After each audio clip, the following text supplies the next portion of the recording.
Hello listeners, Mark here with another SLP short. This episode has popped up thanks to a much busier transfer deadline week than I can ever remember in Rugby League. We couldn't possibly have fit all of that into the news from a normal weekly show, so thankfully we have budding sports journalist Dan Fowler to help us run through some of the deadline week moves with me. Hi Dan, how are you doing? Hi Mark, how's it going? Yeah, I'm all good, all good. Excellent stuff. Okay, so, I suppose we crack on because we've got a lot to get through, Dan. And I think before we go into the individual play moves, we have to start with the state of the club that's probably spurred most of this ridiculously busy deadline week action, the Leigh Centurions. Yeah. And ahead of the fire sale that we're going to run through, the following statement came out of the club through the owner, Derek Beaumont. He said, "It is with a heavy heart and a tear in my eye that the realisation sunk in that we would not make the qualifiers. I have said publicly on numerous occasions and privately to the group that my position as owner of the club would only become untenable should that happen. The club will receive circa £200,000 in 2019, he means in funding, down from 1.25 million this year and circa 1.7 million in 2017, and that is a drop too far to sustain the club in its current form. To that end, I must act in the best interest of the club's ability to survive going forward and in the short term to fulfil this season's fixtures and also to reduce its commitments to make it more attractive to any party that may express an interest in taking it forward. It's deadline week and therefore an ideal opportunity for players to be able to secure their futures elsewhere, at the same time reduce the club's obligations. I can confirm there will be a large number of exits and that may bring some opportunities for others, but that will be ongoing this week right up until deadline. I am committed to ensuring the club reaches the end of the season and hope that during that time, a new investor or groups of investors can be attracted to take the club forward. I will be making a more detailed statement at the beginning of next week, and until then, will not be in a position to comment further. I apologise to our loyal fans and sponsors for this failing, which ultimately has to rest with me." Really interesting, Dan. What did you make of this when it happened? Well, they were behind the eight ball from the start of the season, really, weren't they? Obviously, losing that first game to Toronto, then Neil Dukes' side going on that awful run, really, in early to mid-season. I think Kieran Pirtle's only lost 2 matches, I think, since or something along those lines, both to Toronto. So he's done as well as he could, but I guess it was just a matter of time, really. Obviously, it's such a competitive division, especially up in the top 4, or top 6, should we say? And yeah, only a matter of time. And I think, yeah, it's Beaumont's putting the blame on himself, and obviously I think that's the right thing. I mean, he has said earlier in the year, he did actually say, when I think around the firing of Dukes and that sort of time, that we need to make the top 4 for us to be able to continue as we're going. I didn't really feel he'd pull out of the team though. It seems like a big step. I mean, Derek Beaumont was always front row and centre when things were going well, with a glass of wine in hand and all of that. Do you think he only wanted the glory, and now that it's going to be a difficult spell again for the club, that's him dusting his hands off and saying, not me? Yeah, I thought if it were going to happen at any time, it'd probably happen when I don't think, obviously, the first qualifiers, when they had an absolutely awful campaign under Paul Rowley, and obviously, I thought after that he might take his bat and ball home and just maybe sulk for a little bit, because everyone expected him, after tearing the championship apart that year, that they'd go on and probably make Super. Yeah. But yeah, that didn't happen. But obviously, Dukes came in after Rowley left, after a disagreement or whatever happened, saying Rowley going on this, having that statement out saying about his morals and stuff. Yeah.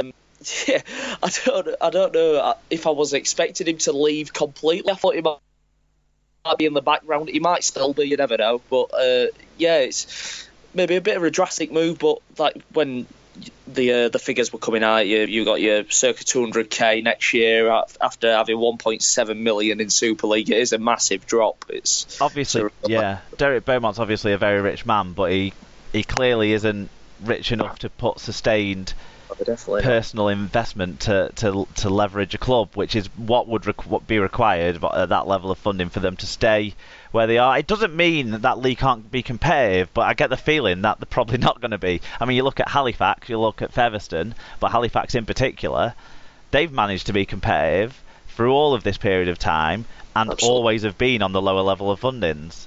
Yeah, and growing from within as well, with like Chester Butler and there's quite a few now that have maybe not at the club but have come through the reserves and they're playing elsewhere. And they're doing the right thing. They're doing brilliantly. There were a great article in the Observer. I talked to the chairman and Richard Marshall. It's a superb thing that they've got going there, and it looks like they're going to make the top four again. I think 3 out of the 4 years now they've made it, and obviously getting that 500 grand or however much it may be, it's a massive thing for a part-time team, and they're doing the right things. And I think Leigh can take Leigh and other full-time teams as well. Maybe someone coming down from Super League can look at them and think, "Oh, right, well, it's time to get that reserves going and time to build from within." Of course, the deadline has come before the final round of fixtures, and things are pretty tight, and things could happen. I mean, Leigh are playing against your Sheffield Eagles side, aren't weekend, but a chance for them to win there because every top 6 side has pretty much beaten every that's gone this year. Do you think the ridiculous could happen, and we could have a severely weakened Leigh in that qualifiers and kind of make a mockery of the whole process? Yeah. Well, it starts today. Obviously, Toulouse have played Dewsbury, and Featherstone have got Toronto away, and I think Featherstone are only taking 16. If what I've heard is correct, but might not be. But yeah, it seems they need Featherstone obviously to lose because Featherstone are above them at the minute, so if Leigh win, then it's going to be a real struggle for them. But yeah, Dewsbury are a tough side as well. They've got, but obviously Toulouse. And they've found some form, haven't they? Yeah. I mean, they should have probably got something against Sheffield a couple of weeks ago. Paul Sykes I don't think he missed a kick all day, and then last minute they've got. It's not in the corner. They try. It's quite central, and he's cut it wide, and that was last kick at game. It finished 30-28 to Sheffield. So they have got a lot of talent in there, and they could cause a bit of a stir against Toulouse, but you'd expect the French side to come out on top in that one. The Wigan fan inside me thinks it'd be quite funny if Leigh now made the qualifiers and then went absolutely battered in every round. Yeah. But the rugby fan in me feels like it's a bit awkward that this situation has developed, and we'll see how that's going to change if the structure changes and stuff. Yeah. Okay, probably need to focus on all the moves, and we're going to start with all the departures really from Leigh, because and this list is going to be big name players as well. Yeah. You know, it's going to be players who were signed from Super League or players who were signed from the NRL, and maybe that's part of the problem. If you have a bad start financially, you're already screwed yourself, and you've not got a model to build for the next year because you've spent all your money that you've spent it in ahead of getting it. I think with players like Bodine Thompson and Peter Matautia, they're two of the people that have left. So the first one to fall over the line was Warrington signing back rower Bodine Thompson from Leigh until the end of the season. The 29-year-old will join the Wolves with immediate effect ahead of the Super 8s. Thompson started his career with the Gold Coast Titans in the NRL before spending time at West Tigers and New Zealand Warriors. He made over 140 NRL appearances. I've not seen much of him. Have you seen much of him in the Championship, and do you think he's going to be able to make that step back up a level with great ease? Well, you see, obviously, what he's got in his locker on his CV, really, with that Gold Coast and the New Zealand Warriors, West Tigers. So I expected him to probably make more of an impact than what he has. Obviously, I think with Leigh fans, from what I've seen on the forum, you know, when you get rid of a player, you're like, I never liked him anyway. I think that's the case. I think that's what's happened here. But I mean, I've only seen him play once against Sheffield, and Leigh absolutely tore us apart. I think it was about 70-24, I think it were at the end, and Thompson scored on that day. And yeah, they need something in the pack, Warrington. I think I read something saying that Sitaleki Akawala took one carry up, I think, in the match on Thursday, which is absolutely... He was the only player at the end of that game that wasn't sweating. And it's absolutely ridiculous. Like, what are you doing? Obviously, Ben Curry's out long term, and what's his face? Ben Murdoch-Masila is in and out of the side with injuries at the moment. He doesn't look fully fit whatsoever. So they are scratching around. They're playing Harvey Levette in the second row, probably isn't quite physically ready for consistently playing in that position in Super League. They had to play Toby King in there in the second half of the game 2 weeks ago against the Catalan Dragons, and that really didn't work out. He was way overmatched. So they did need to bring in back rowers, and Bodine Thompson fills that role completely. So I think it's a sensible bit of business. On to a team that are going to be in the qualifiers. Widnes have signed Leigh captain Harrison Hansen on a deal until 2019, so they've got him for next year too, and added Wakefield halfback Liam Finn on loan for the rest of the season. Hansen, 32, is a two-time grand final winner from his time with Wigan. Ireland international Finn, who's 34, will join the coaching staff at fellow Super League side Wakefield from next season after completing this loan spell at Widnes. So 2 signings there. We'll start with what you think of Harrison Hansen. Obviously he's been in the Super League last year. He had the 1 year out of the Super League where he was playing in Leigh's promotion winning side, and then this year out of the Super League. 32 years old. Do you think he can still cut it at the top level? Do you think it's a sensible signing for a Widnes side who've lacked experience this year? Yeah, I think so, absolutely. I think it's a great signing for them, really. It's a good pickup. He was the league captain. He's consistent as they come, and even though 32, he's still got plenty in the tank, I think. So, yeah, it's a really good signing. They've also signed Charlie Gubb as well from Gold Coast, who was going to Leigh, but they've... I know Gubb's manager, I think, had a little go at the League club because they said, "Oh yeah, we're literally getting rid of everyone now, so just you can't come." They signed a contract. He said we could go to court, but obviously he's found another club. He's found a club at Widnes. Yeah, we've got player and a big personality as well, and we need some of them in the game. We've got the Gubb story. I think I'll just put that in later on, but we'll read that. I'll read that one in now as well. They've signed New Zealand-born forward Charlie Gubb from Canberra for the rest of the season. The 28-year-old began his career with New Zealand Warriors and made 5 appearances for the Raiders this year.